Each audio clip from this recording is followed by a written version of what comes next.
Good morning, good afternoon, good evening. Welcome to this last um, edition of this training. Today, we'll be concluding all the parts of the training, and I'm happy to be your host, and also I will be training you on this session. So basically,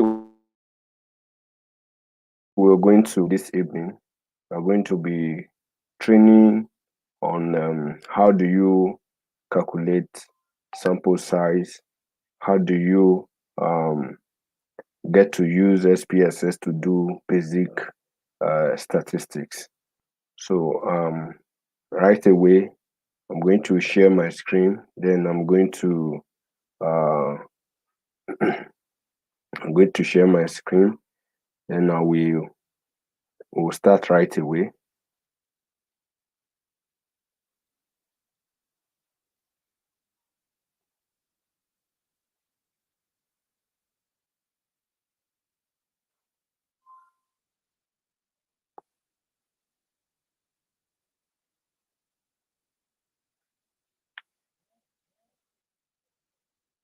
So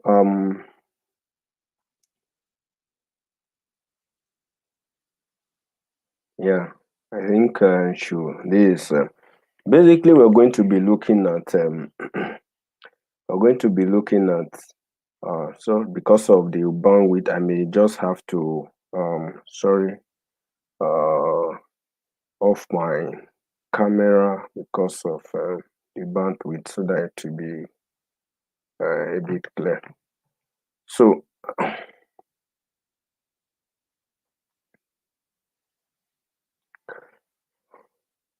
yeah, we're going to be having two presentations basically. The first one is going to be sampling and sample size determination. But basically, we are just going to be looking at sample size determination because if you recall, yesterday, our last speaker, Mr. Bassi, make mention of uh, some aspect of this sample size determination. So today, felt that it will be necessary for me to just take us through the basic aspect of this because this is actually a very important aspect of research for any kind of research you are doing basically. So my name is Uzare Leonard. I lectured at Federal University of Ekiti.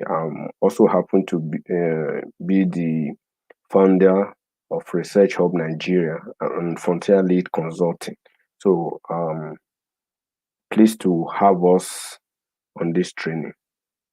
So basically, we're going to look at some terminologies so that we will get to understand what what this term, because at every point in time in research, we always come across this terminology. The first one is sample. When we talk about a sample, we are talking about a subset of a population from which data are collected. So what we are saying is that you have, for example, you want to look at or a population could be all the pregnant women in FCT, for example, that is a population. Then, because you cannot actually study the whole population, so um, because you cannot study the whole population, what you usually do is to get a subset of the target population. So the target population is the pregnant women in FCT, in Ondo, in Lagos. What those are actually target population, or for example, we can even say the pregnant women in Nigeria. Those are target population. So how do you then get a sample? So a sample is actually a subset a subunit of the whole population.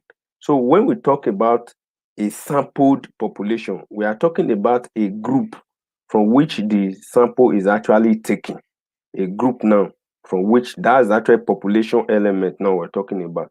Then when we talk about census is actually a study in which data are collected from every member of the population.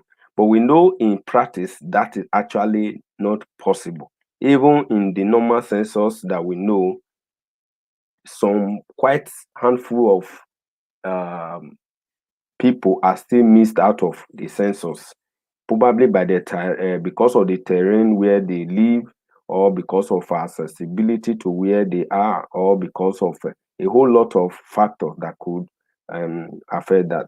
Then why do we have to use sample? Why can't we just go ahead and sample the whole population? That would be very, very wonderful if we can sample the whole population. But there are actually reasons why um, sampling of a population, or getting the sample from a population, is actually very, very essential. The first thing is because of the cost. Because of the cost, you know that for you to carry out this experiment or this research in all of these individuals, in all of these individuals rather, you will note that it's actually very difficult. The cost that it's going to take you as an individual for you to be able to do what we are talking about is going to be extremely very, very expensive. So because of that, you will not be able to carry out your study in all the population. So what you do is for you to now take a representation of the population and study that population. Then another thing is because of speed. The time it will take you as an individual to actually study a whole population is going to be time consuming. Imagine you want to study the whole pregnant women in Nigeria. Know how long that is going to take you. Then another thing too is accuracy. Because you want it to be as accurate as possible, you also have to make sure that whatever sampling a sample you are taking is you are able to actually investigate them correctly. So that is also another factor. Then uh, destruction of test unit too. Destruction of test units. Because of a whole lot of units. Because when an experiment is not being, for example, there's usually a principal investigator in every study, so to say. But if at a point the principal investigator is not able to actually control what is happening within the testing system or the investigative system, there is bound to be destruction of this test unit, and this could actually affect the outcome of whatsoever you are doing. Then what are the steps that you actually need to take for you to do all what we are talking about, for you to do is a good sampling, a good sampling? The first thing that you have to do is that you have to what? You have to define uh your target population. So you have to know what your target population are. For example, as I mentioned earlier, the pregnant women in your population, the pregnant women within a country could be a target population, or within the state could be a target population. So once you have defined that, you have a target population. Then the next thing is the selection of a sampling frame. So you have to actually have a list of, for example, of the different frame. For example, among those pregnant women, what are other factors are you looking at? Okay, you can say those that does not have hypertension, those that have hypertension, those that has given birth once or twice. No, those will form basically actually like your the unit, your sampling frame. Then another thing to the probability, or non-probability sampling. Those are some of the things that you also have to look out for. Then your sampling unit. Then the error that you are ready to actually accept. When talking about the error you are ready to accept, how much error are you going to allow in this in this kind of study? Is it 5%? Is it 5% error, or is it 1% error? So we are going to see all of these are going to be very, very essential in actually determining your sample size of your study, or whatsoever study that you are looking at. Then the next thing is that, for example, when we're talking about your target population, the next thing you want to look at is actually who has the information or data you need. For example, if you are studying pregnant women, the pregnant women are actually the persons that you need to get the information that you need for your study from. Then the next one is, how do you define your target population? Then when you are actually defining your target population, you have to look at the geography rather. And then when we talk about the geography, we're talking about the location. Now, if you are looking at the population of pregnant, your study is concerning the population of is regarding the pregnant women in, let's say, in FCT, for example. It doesn't make sense that you then be using let's say the already known proportion in a particular state, let's say in Ondo, to be calculating for FCT. That will actually have already affected the sample size calculation. So you have to use whatever parameter that you are going to use. Most likely has to be within that geography. Then the next one is actually the demographics. Then you have to also, all the demographic that you're going to take has to come from that population. Then awareness too, you have to make sure that these are the people that are you have to also educate the population, or the yes, this population. Although you cannot educate the whole population, you have to educate the sample that or the group, or the subset that you have actually chosen from that population. Then how do you, now in determining your sampling size population, now the first thing that you have to consider is, what data do you need to consider? Then once you know the data that you need to consider, then the next thing you have to actually look at is there variance or heterogeneity of the population. So that is also very, very important. You have to determine the variance or heterogeneity of the population. And when we talk about variance, talking about the kind of departure from is there a whole lot of departure at every different groups? For example, within the same state, for example, there are a whole lot of variations. So that could actually affect the outcome of your results. So you have to put that into perspective too. Then the next thing you have to put in perspective is the degree of acceptable error. So this is where we talk about confidence interval. And when we talk about confidence interval, they actually confidence interval and error. When you have 95% confidence interval, meaning that the error that the acceptable error in that study will actually be 5%, which is 0.05. Then if it's 99% confidence interval, the acceptable error in that study will be 1, which is 0.01 acceptable error. Then the confidence interval has been actually stated. Then when we talk about acceptable error too, we are actually talking about confidence interval. What are the intervals you are going to allow? But for you to actually get the acceptable error, you have to also bring about the confidence interval into perspective. Then for us to be able to actually to make a generalization of all of this, we need to actually make judgment on all these variables that are stated above, meaning that you cannot actually when you are determining a sample size, you have to look at the variance, you have to look at the degree of freedom, you have to look at the confidence interval. Then that will actually enable you to calculate a very standard sample size. Then Then the next thing that we also want to look at is that variance or heterogeneity.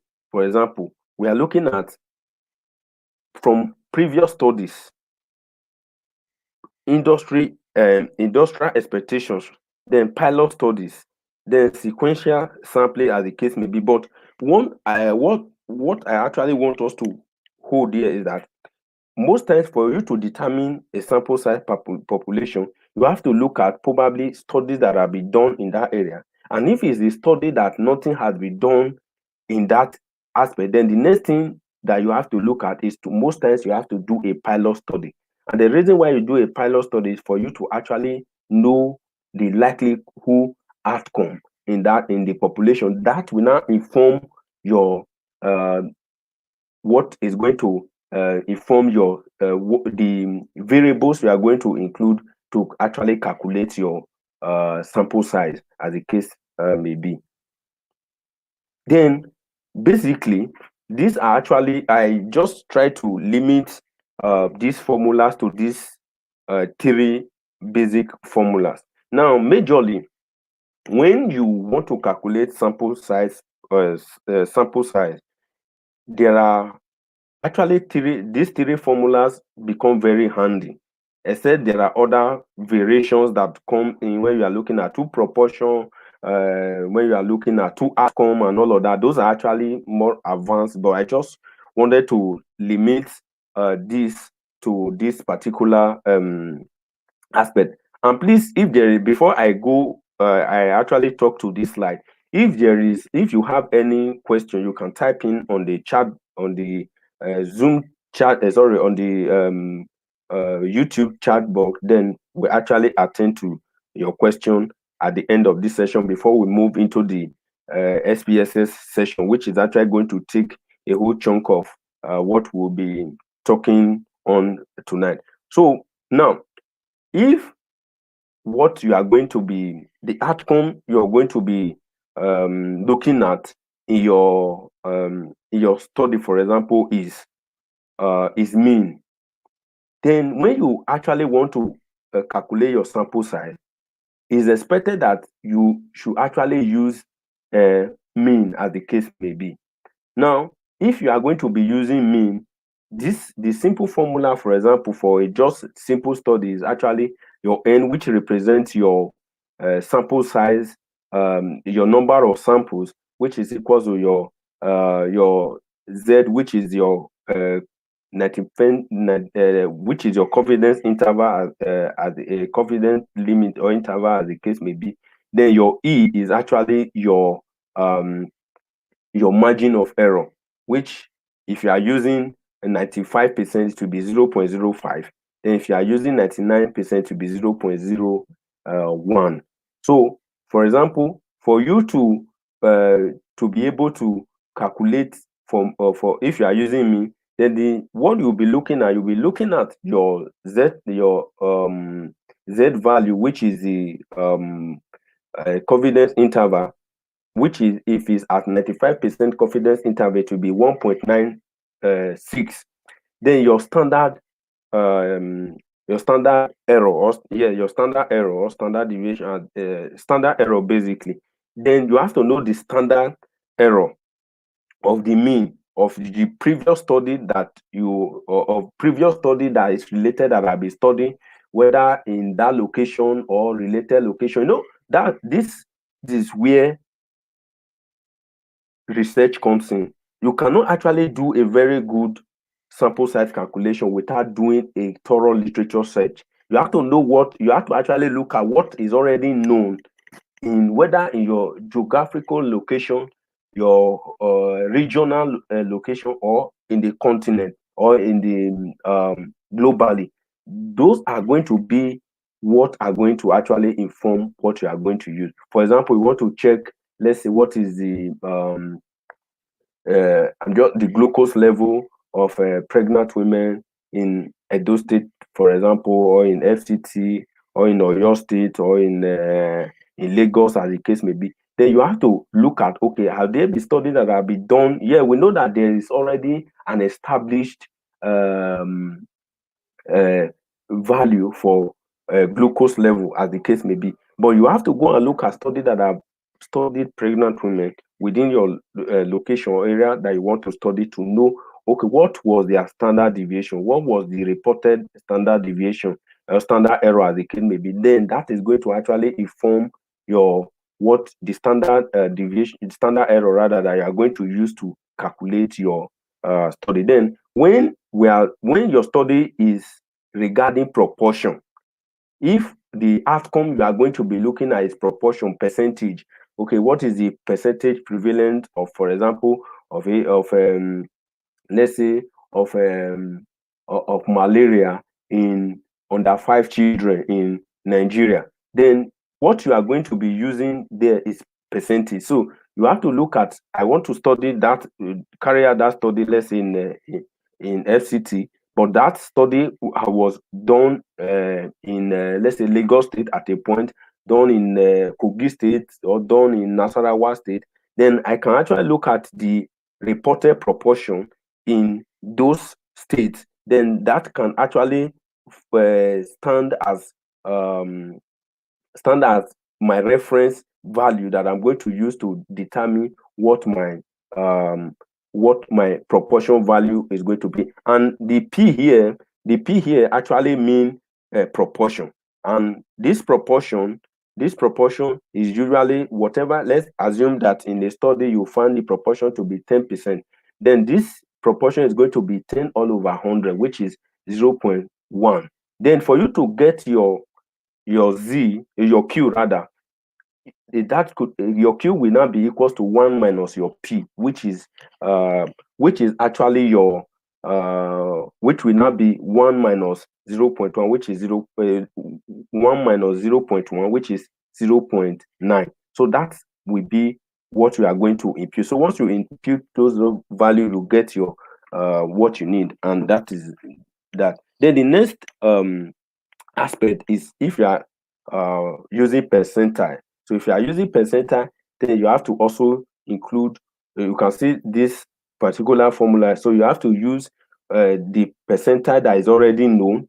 Then if, for example, it's 50 percentile that was reported, so it will be 100 minus 50 all over other factors that were there, you get your outcome. So basically, this is how you can actually maneuver your sample size calculation for basic studies, your epidemiological study, your survey, your cross-sectional study, and all the likes. So basically, for cross-sectional kind of study, this is actually what is applicable. But when you are now looking at case control study, cohort study, the formula for those ones are actually complex, and I think because of time, we will not be able to cover all of those in this session.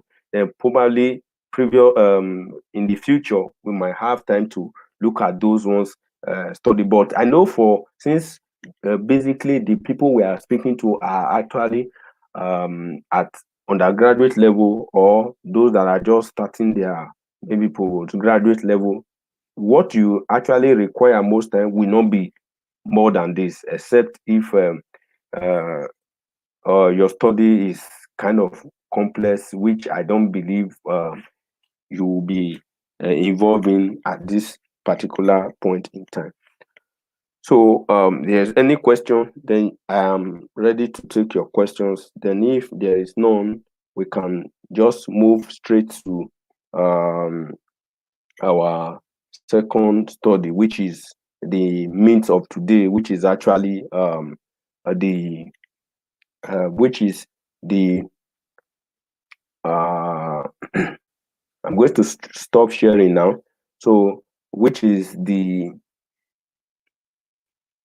application of SPSS in calculating basic statistics. So that is what we are going to be looking at basically now.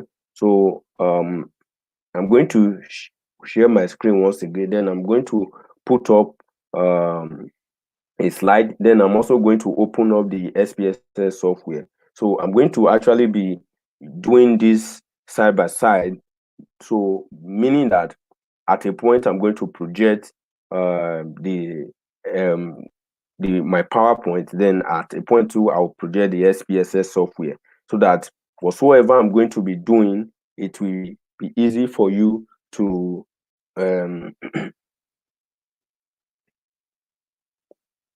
okay, I think a question just came up from Innocent Chiki. Okay, Chijoke said, "Do we just need a standard error for a study?" Now, it's not all study that you need standard error.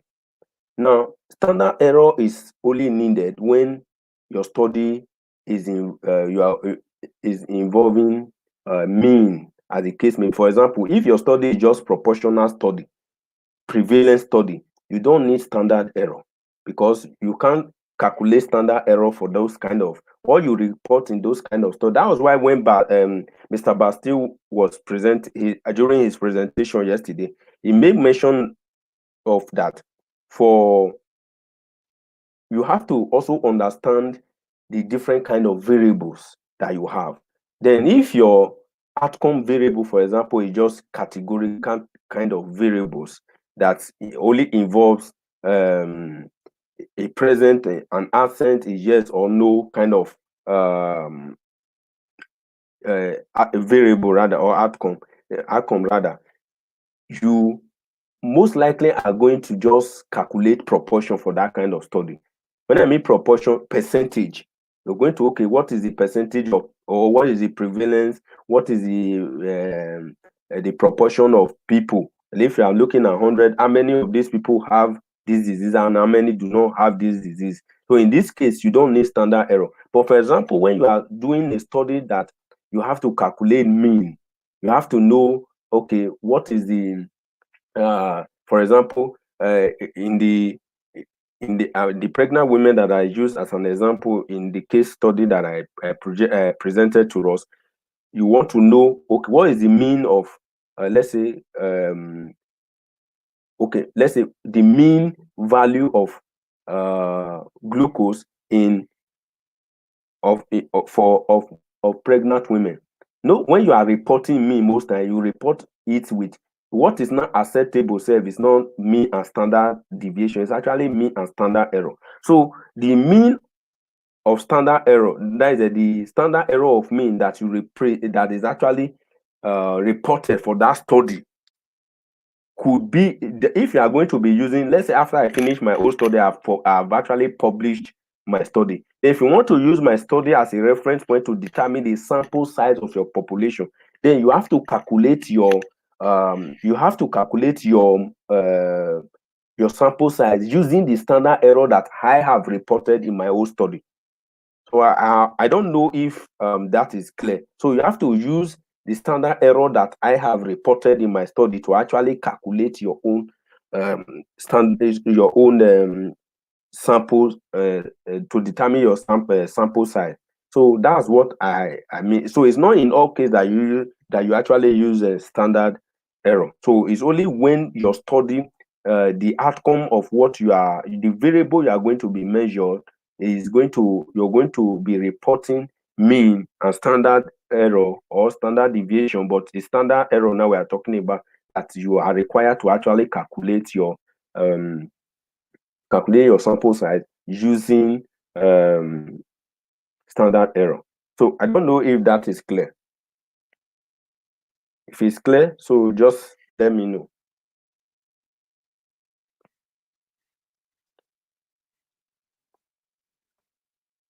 So I'm going to then proceed. There's no other question, then I'm going to proceed straight to the next presentation, which is going to be on SPSS now. So now the reason what we'll be able to do today, so actually to introduce you to this awesome, wonderful software that has been of tremendous use in the scientific world. So I'm going to project my screen now. As I said, I'm going to be sharing two screens. I'm going to be projecting the SPSS software. Then I'm also going to be projecting the PowerPoint that I'm going to be using to actually to interact with us. So I hope we'll be able to finish, because we actually have quite a whole lot of um, things to talk about. So now I'm going to project my I'm going to project share my screen now. So then okay, so this is my I'm using SPSS uh 20. So I believe that that is what you can, or almost everybody can easily have access to.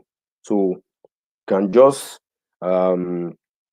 if you've not downloaded, if you don't have that software, then after this class, they're going to be sending a mail across. Then you can request, then we'll send you a link to actually download that software. Then it will be available for you to use. Then you can go back to the YouTube. That's why we're actually streaming it on the YouTube. So you can go back to the YouTube and actually watch it. Then you can practice. Then for those that will require more advanced study, then we'll also be organizing that in the very near future. So this is basically how your SPSS will look like rather. So before I come here, I just want to, first and foremost, I'm going to go to my screen. Sorry, I'm going to go to um I will go to, I will project my, sorry, I want to minimize, see if I can minimize it to make it easy to interact with. So,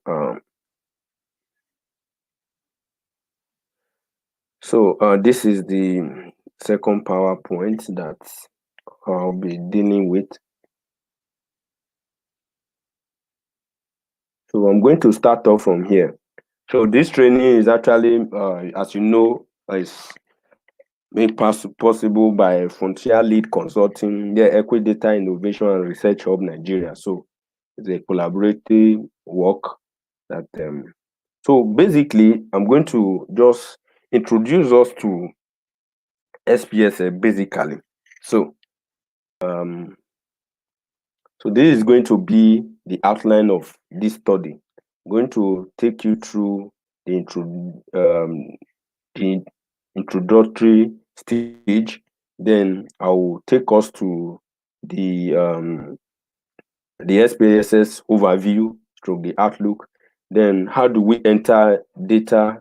We look at the data view. Then how do we also enter our data into the software?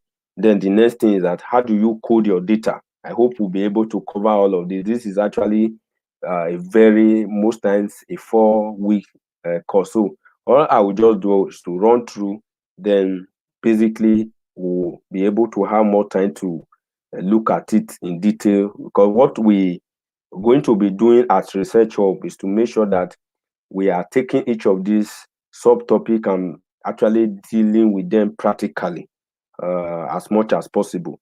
And would have really loved to have every one of us on the Zoom so that you can ask questions, but funding has always been an issue because we are not funded.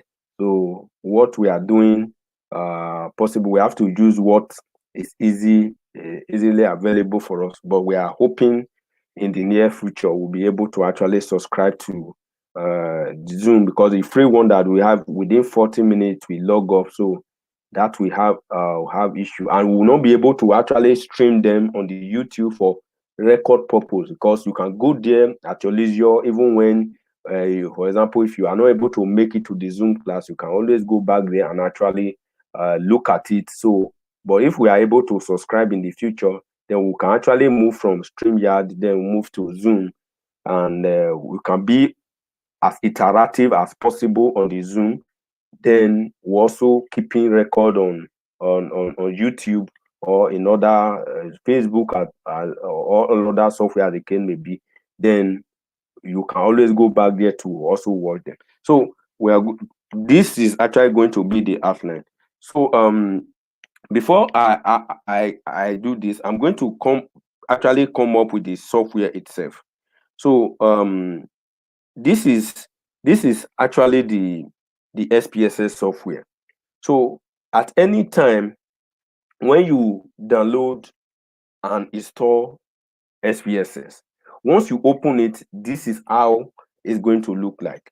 It's just like your normal Excel software, your Excel sheet, the way your Excel sheet looks like. This is how you're going to see it in this how the Outlook is generally. But there are actually um, three views that you can find in SPSS. The first one is the data view.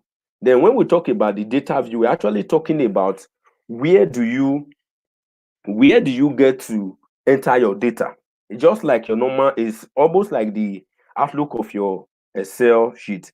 How do you enter your where do you enter your data? So here you can just come up here, assuming I have a very small set of data that I want to enter into this, that I want to analyze. I may not necessarily have to go into into Excel to do my, maybe it's just a very small data. So all I just need to do, for example, let's say I want to mail, let's say this is mail, this is the first column is for gender, so this is male. So I just type in my mail there, and once I type my, you can see that it's telling me this is variable 1. Then the only thing you need to do is to come back here. Now once you do that, you may want to come and name it here as gender. So once you name it as gender, if you go back here, you're going to see that that has been recorded. Then this is one of the way you can actually enter your data into the software. Then let's say this one is age. So let's say this person is actually 23 years old. So come back here and you can actually come here and then call it, let's say, age. I'm just trying to take us through the outlook. So once this is how this look like, then the second outlook is actually the variable view. Now, from the word variable, this is how you actually determine what kind. You know, yesterday when Mr. Bassi was presenting, you were always hearing him mentioning numeric, continuous, quantitative, qualitative, nominal, ordinal, interval, ratio. This is where you actually label all those kinds. For example, now this gender, because is in alphabet, is alpha, kind of is in alphabetical, is alphabetic in nature. Is going to come up here and read it as string. So once you say string, for most times all your alphabetic data are usually in string nature. Yes. Then here too, if you come here under measure, there are certain areas I actually want you to focus on. Then if you go back to this under the measure, you're going to see here is telling you ordinal or nominal. Now, from the word ordinal, from what Mr. Bassi told us yesterday, is taken from the word order. When you say ranked, something that is ranked, then nominal, something that is nominated. So you can see that here, because it's nominated, we are saying that gender is, it can either be a male or a female, so it's not ranked. It's not ranked data. So this is actually nominal. So we are correct. Then if you come back here, this is numeric because this is number. This is actually number. And because it is number, then the next thing that you will find is actually going to be your, you also want to look at is the measure. Now, under the measure, there are three, it's actually in three steps. The measure can be scale, it can be ordinal, it can be nominal. But here, because it's a numeric data, age is a continuous data, then it's actually a scaled kind of data.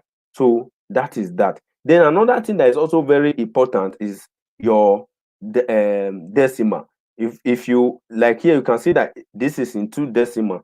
Then I can decide to actually make it a 1 decimal. So all I need to do is to just reduce this. Then it go back to being your 1 decimal, as the case may be. Then label, for example, let's say I call it age of women. Yeah, let's say I say gender. Okay, not it can't be women now. Let's say um, age of the respondent or participant. So here will be the gender of the participant. Participant. So this is where we'll stop here. Then we'll come back here as a case. Then this third outlook is actually the what is referred to as the output. This is actually your output data. So every analysis you are going to run, this is where the analysis is going to come out, as the case may be. Then I'm going to just hold on here now. Then I'm going to go back to my slide and actually continue from there. Then just like I have discussed with us that we have 3 views. As you can see, we have the data view, then we have the variable view. So from the outlook I presented to you, can see all these characteristics are actually present in those two. You can see the type, the label, the value, the measure as it is. Then this is how then your output is actually where you display your result and the analysis and graph. Then the next thing is that I must also quickly note, make us to note that for large data sets, in fact, it's very essential that I will not advise that you actually type in your data in the SPSS. The reason is that once you type in your data in SPSS and you lose that data, if you've not saved it or at any point in time something happened, you mistakenly delete, you cannot recover it. So that is one very essential. That's why I, as an individual, I actually prefer to do my work to arrange my data in Excel, then I import them into SPSS. So whichever, whether you are using, for example, you collect your data using Google Sheet, so you can import them into SPSS, or you generate your data in the lab, you can actually arrange the data in Excel, then and move them into SPSS, as the case may be. So that is actually what you usually find. Then the next thing that I want to demonstrate to us on the software is how do you, if I have arranged my data, or I was sent a data in Excel sheet, because most times in this part of the world, majority of our work is actually in Excel sheet, is in spreadsheet, either Excel sheet, Google Sheet, or what all the kind of sheets that are available. How do you get to actually get your data into SPSS? So once you get your data into SPSS from external sources, as I said, for example, you have to import your external data into SPSS. How do you get to actually do that? So I'm going to go back to the software right away, and I'm going to demonstrate that to us. Now, I want us to note this too. I already have my probably I have some set of data, so I'm just going to bring up some data that I have run for some clients. So I'm just going to project it to show us how you can actually bring in data into the software. So you go to file.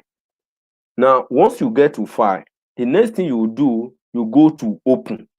Now if your data is in any database, is connected to a database, then you can actually write new query to get that data from a certain database. Let's say that database is connected to a database that you are your, let's say, an organization that is doing a whole lot of study, and they have a database where let's say my SQL and all the, like my SQL and all that kind of database. You can actually connect those database into your SPSS. Then you can write a query to actually query those get those data rather into the software. But in this case, it's um, either an SPSS data, or um, either an SPSS data or an Excel data. So you are going to see the difference, how you actually bring in an SPSS data and an Excel data. So if it's an Excel data, you click on open, then you go to data. Then it's going to open up. Then here you have to choose the directory, just the way you usually choose your directory. You choose your directory, like mine is on the desktop, so I choose desktop. Then I have to look for the particular folder. I think it's training folder. Yes, training folder. So now, remember I told us that there are two ways through which you can actually do this. If that data is SPSS, now you can see that the extension of this data is actually .asv. So because it's .sav rather, it shows that it's actually an SPSS data. So if this is the data, let's say someone have already run it somewhere before and saved it as an .sav somewhere and send the same data to me to analyze, then what I need to do is to just click on it, then open. Once you click on open, then it will open up the data. So you can see that this is actually a data set. This is a whole data set. This is a whole data set that was analyzed. This is actually a kind of a case control study. So that's one way of opening your data in what's it called, in SPSS, but provided that data is saved as S.sav. But if is if is an Excel extension, then all you have to do is then click on that same folder. Then because I've already used that folder, I see that it took me direct to that same folder. But I don't want to open .sav. What I want to actually open is .excel or all those other extensions. So you are going to see it will bring out all the data that have Excel extension. So assuming I want to open all this data 3, then I click on this data, then it's reading the data, and then this is telling me from where. It's actually telling me the extension, that is the sheet, that is going to read from A1 to F21. So if I do not want that, I can actually put my range here. But because I want all of them to be read in, then I'll just click on OK. So you can see that this is another kind of data. So this data is actually just a demo kind of data. So you can see we have case definition here. We have case definition. Then we have here we have DM, that's diabetic mellitus, then non-diabetes mellitus, then fasting blood sugar in each case, then 2 hours postprandial in that regard, then HB1. So these are just parameter, then the age. Then what I want to show us here is this. After you have read in your data, you have to come here and actually define the different extension to be sure that now the first one is actually a string data. Then because it's a string data, you can see is kind of a categorical type of data. It's either telling you that the person is diabetic or the person is not diabetic. So it's categorical. It's qualitative, not quantitative. So it's nominal. You are nominating. Then your fasting blood sugar is also is numeric, and because it's numeric, then the next thing is it order is not ordered, it's actually scaled. Then you select that. Then your 2 hours and your HbA1c, they are also both are also, you can see here this one is showing nominal, so you have to manually actually convert this to be scale. Then that is that.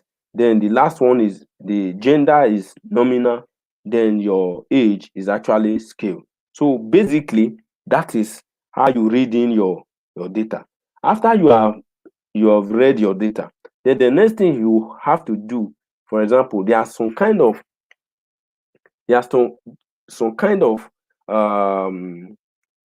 transformation you may want to do on your data.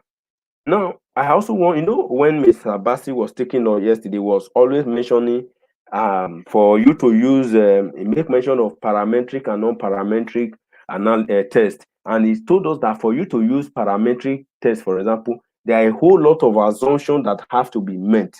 Now, in this case, for you to actually begin to look at those assumptions, what you have to do is to actually do descriptive statistics.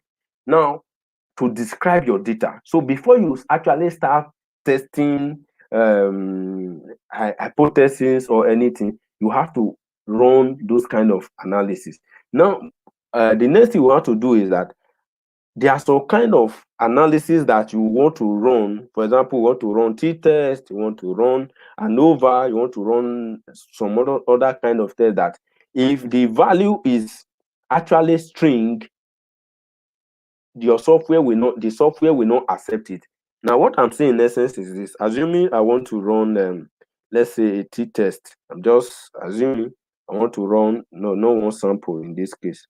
I want to run, let's say I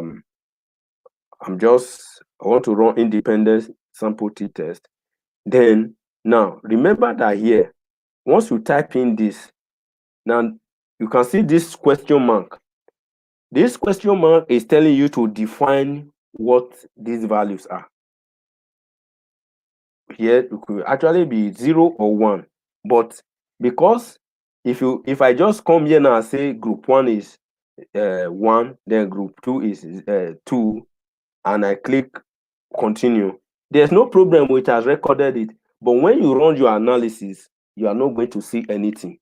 The reason is because you have not actually transformed your data. So that will bring me to the next thing that I will just quickly show us. Now, there's a way you can actually do that. If in Excel, you can actually tell the Excel software that wherever you see DM, call it 0, or wherever you see a non-DM, call it 1. But it's not an issue if a client or even your study, you've entered your data like this in SPSS. There's actually a way for you to actually go and transform your data. And how do you do that? You go to transformation, you go to recode rather, to recode into different variable. Now I want to actually recode the case definition into different variable. Now I want it to become 1 and to become numeric in sense in kind of. Then all I have to do is to name what I want I want it here to be still be case, just case, let's say definition. In this case, I use capital letter because you cannot have two names at the same time, to not accept it. Okay, it's even telling me an illegal. Okay, it has enter. So now, so the next thing is to come here, to come and let me go back so that you get. Then you go to code old and new values. Then you click on your old and new value. Then remember that our old value here is what? DM. And wherever I see DM, I'm telling it, please call it 0 for me, or call it 1. Let's use 1. Call it 1 for me. Yes, then wherever you see non sorry, non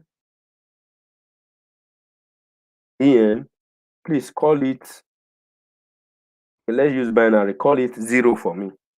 Then you click OK.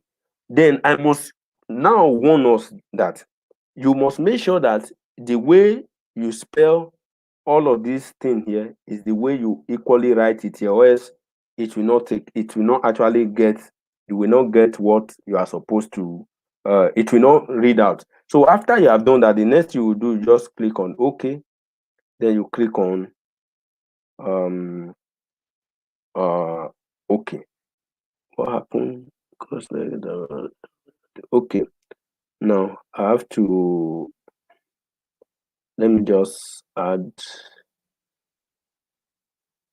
let me call this case coded. I think it's not okay with that. Okay, I think it's much better now. So now if I go back, you can see that my data, if you look at it, my data has actually been converted. Now if you come back here now, you can see that this is now numeric, but here it will still be nominal. So all I have to do now, the next thing that I want to quickly tell, how do you now add value? You know, here now it's just 1 and 0. It does not make sense to anybody. So for it to still make sense to you, you can now come back here and actually say what you want it to be. Rather, what here? I can say 1. Remember that we say wherever you see 1 is actually DM. So you have that. Then wherever you see 0, then you have it as non DM. Or you can now write it in full if you want to, but because of want of time, I won't do that. Then you click on OK. Now, if I come back here now, you can see here you can see this value and label. If I click on this arrow, this A and 1, this is actually, I can enter switch. If I click like this, it tells me, it brings out the names. Then if I click this, then it brings out the numbers. So with this, I can actually run what I want to run. So because of time, I'm just quickly going to go back to the PowerPoint, then make some other things, some presentation, sorry, to us. Then we'll just run basic descriptive statistic. Then we'll bring the meeting to a close. Then in the next, probably in the future, then we'll do more of dive more into each of these, but we'll just run the basic descriptives, the basic frequencies, how to run frequencies, and the basic how to do your mean, then how to look at some of those assumptions that Mr. Bassi mentioned. Then we'll bring the meeting to a close. So we've talked about this. Then okay, I've talked about how do you enter your data into SPSS. I make mention to us that you go to okay, this was actually done using SPSS2. So this a bit different from this that we are doing. Okay, but to import data, this is actually the rule to follow. To import an Excel file, you click on File, then you click on Open, then you click on Data. Then you change the file type to Excel. Then to import, if it's a text or a data file, then the same thing, then you just choose each of these. So your data will come. I've actually demonstrated that to us practically. Then for you to run descriptive statistics, like for numeric data, all you have to do is, after you've imported your data, as I've said, then you provided the name to the different variables as I've showed us. Then the next thing is that you go to analyze, you go to descriptive statistic, then you go to descriptives. Then you choose any of the variable you want to analyze and place them in the box, then you are right to go. So I'm going to do that to us now. I'm going to demonstrate that for us with this little data that we actually have. Then assuming I want to run descriptive for each of these numeric data, let's say for the age, the the fasting blood sugar, the 2 hour postprandial, then the HbA1c, then the age. Then these are the ones that are actually numeric that you can run descriptive statistic on. Then descriptive, remember I said descriptive, then you go to analyze, then you go to descriptive, then you go to descriptive. You go to analyze, you go to descriptive statistics, then you go to descriptives, then you click on that. So once you click on that, then the ones that are eligible for to be moved, they will come up here. Now for this, your 2 hours is because it's continuous, you can move that, then you can move this, then you can move this, then you move it in. So once you do that, then you have it there already. So the next thing that you have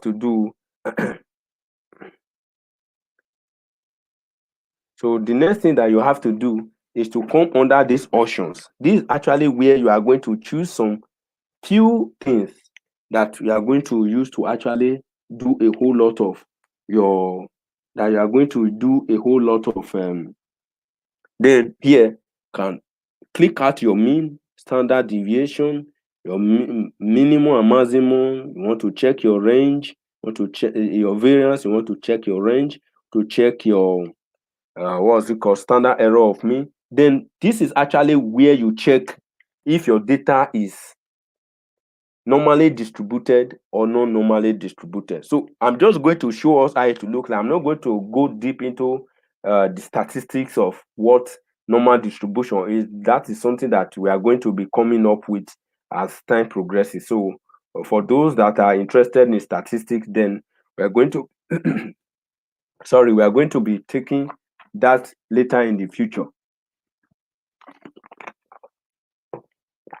So I'll click on kurtosis, then I'll click on skewness, then I'll click on OK. So once I do that, then for bootstrapping, we are not really interested in that. So you just leave that out.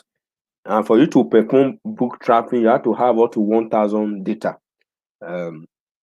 So you click on OK. So once you click on OK, now this is our output. So I'm going to maximize our output. Now this is what is going to come out. Now this is your summary table. This is your descriptive statistics. Now for this, each of them are actually 2020. Each of the value are 2020 rather. So here we are just looking at what the mean of all our study. We are not looking at those that are those that are diabetic and those that are not diabetic. If you want to know that there is actually something we can do, we can come to data, then we can split. We can actually yes, I think we can split we can split our data. Then we can tell our data to actually organize the output by group. So once you do that, you click on OK. So if I go back and do that same running that I just did now, you're going to see the differences. So if I click on analyze descriptive statistic, descriptive, then everything remains the same. Then I click on this, the outcome are going to be actually different. So you are going to see the what happened.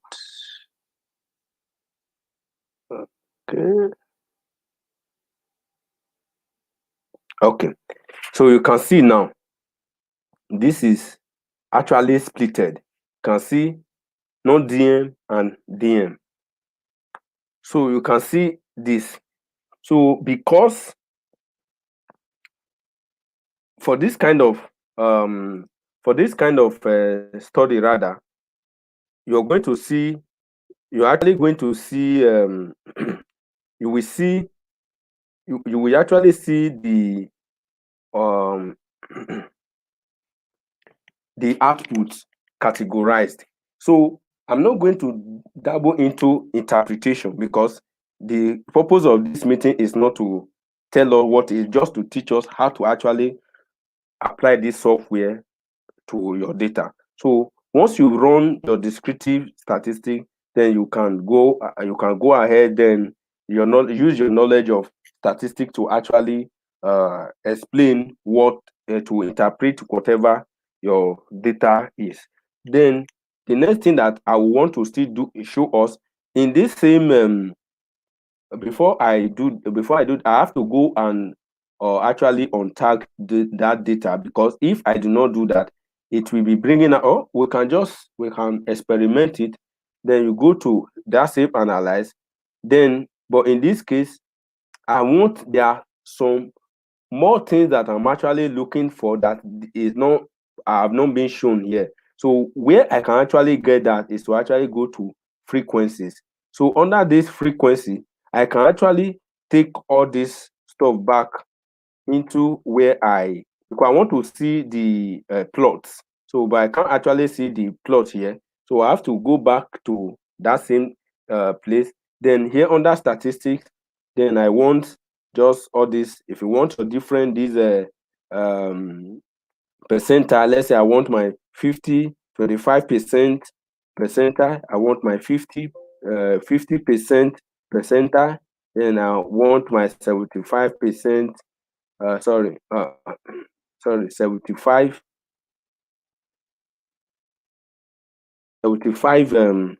percent percentile, and add that there. Then I want my mean, I want my, if you want your media, you want your mode, fine. Then I also want okay, standard deviation, standard error, almost the same thing, but there are some few other things that we're not that we didn't see there. Then the charts. So I want my histogram, because it's the histogram that will actually show me the curve. Then I want to show the curve, because that will actually enable me to know if to some extent if it's normally distributed or not. So I'll click on this, then can click on all right, then we expect our data to be, yeah, we're going to have a whole lot of, yes. So you can see here we have just leave out those frequencies. What is actually very important here is the summary table. Sorry, yeah, this summary table. Yeah, this summary table. Then you can see for the not DM, can see the all of them. Then the next thing that you have to also check is the is this um is this what's it called, this histogram. This is actually very very important, because it have a whole lot to play for you to check if they are normally distributed or not. But I'm not going to be interpreting all of that now. So that's all I can take for now. Then if you want to run, let's say, check percentage and all of that, let's say for the other data, let's reset this. Let's say for the gender, for, because these are categorical variable, we can actually check for their, we can check for their we can't check mean and all of that here because it's not applicable. So basically what we are going to be checking here is actually we can use bar chart or pie chart. So we want the percentage, then you click on OK, then you click on continuous, then you have your outcome. So so for this, one thing that I told us earlier, I have to go and actually unsplit that data. So I have to reset this and say organize by not creating group. So if I go back there and run the data again, I'm going to have a different outlook. So okay, so yeah, you can see we have a different outlook now. So you can see this.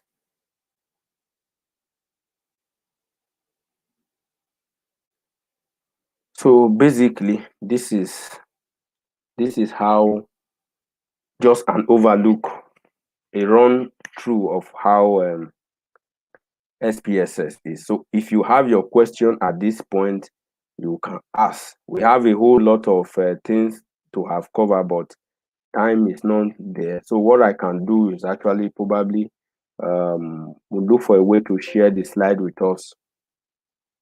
So um, we'll bring this meeting to a close. So if there is a question, we'll stop sharing and then you can ask your question.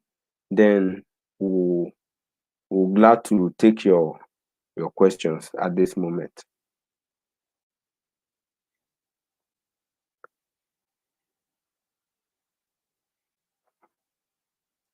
So we'll be glad to take your questions if you have any questions at this moment.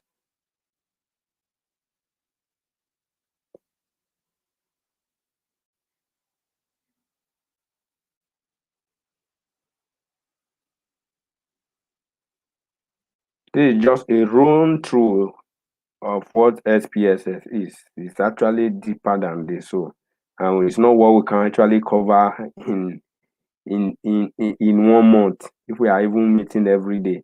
So we need to actually look at.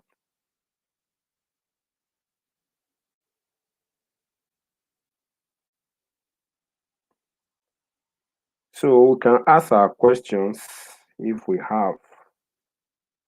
If we don't have, then we'll bring the meeting to a close. And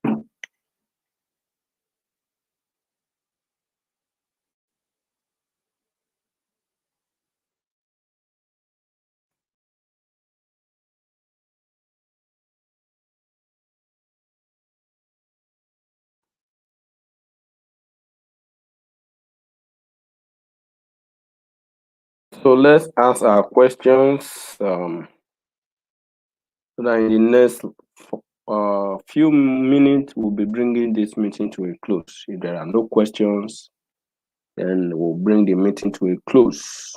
So if you have your question, kindly type in your question, then we'll gladly take your response.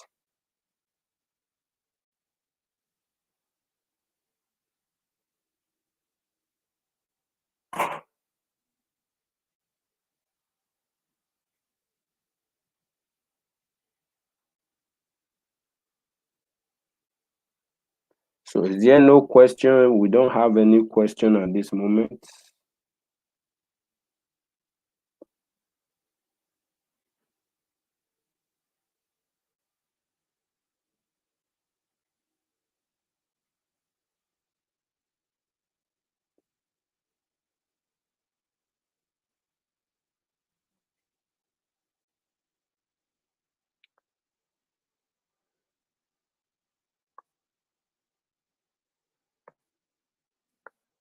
So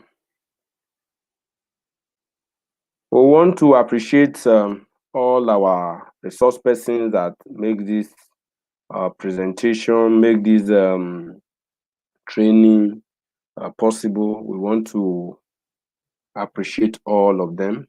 So want to appreciate Frontier Lead Consulting, want to appreciate Research Hub Nigeria, then want to appreciate Equidata Innovation and all our resource persons and all the participants too who make out time to join this session. So we hope when we call for our next training, you will also be available for us. So thank you so much.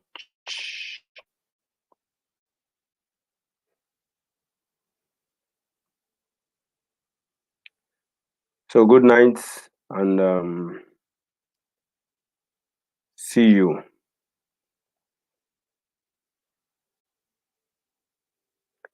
I'm going to be sending a mail across regarding the next step of, for those that may want to take the next step. So send a mail across to get that information to us. And for those that are also interested in the certificates of this training, they can get across to our email. Then we'll also respond to you guys on this. So we hope that you will take your research journey next. Then we also want to announce that for the next month, for this new month, we're not going to be doing a whole lot of webinar. We are going to be doing a whole lot of writing.